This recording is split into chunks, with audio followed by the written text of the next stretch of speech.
1 million in 1 hectare. Ay kung palay-palay lang, kasi may palay din kami, nahihirapan kami makakuha kung palay lang ang tanim.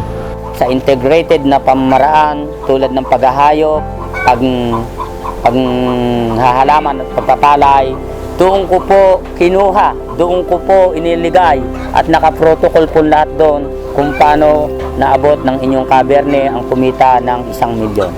Dumami ang ani namin dahil sa mga magandang technology na inadapt namin sa agriculture. Talaga yung tatlo, talagang mag-go together talaga yan. Yung quality ng seeds, yung land preparation, at yung supatubig mo. Katanim ng palay, may mga ano yan may mga time na wala na tayong gagawin. Mag-alaga kayo ng manok.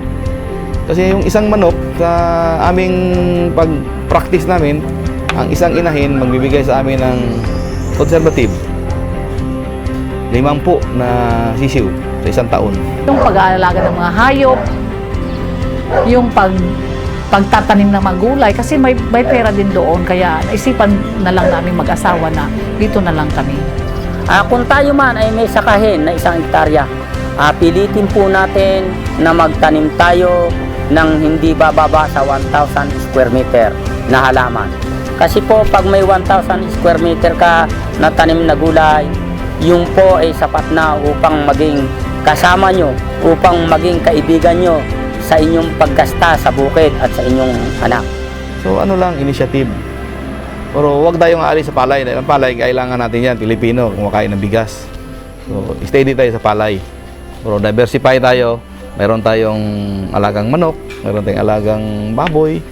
Malit-lit lang, konti-konti. Meron talaga, mamilyonaryo ka, bakit hindi?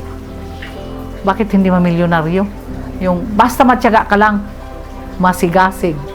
Kung ikaw ay magiging bukas ang lahat ng mga magsasaka na magtanim ng gulay, pang-alalay sa pansakahan, makakamit din nila ang kamukha ng kaberne. Sa akin, diskarte talaga. Huwag kayo magtanim ng single crop. Dapat marami tanim ninyo, iba-iba.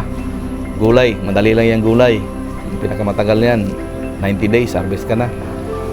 Maski mag-alaga kayo ng manok. Kung may pera ka sa abroad, may pera naman din dito sa farming Marami din. Start small, dream big. Malay nyo, baka bukas, makalawa ay magiging milyonaryo din kayo.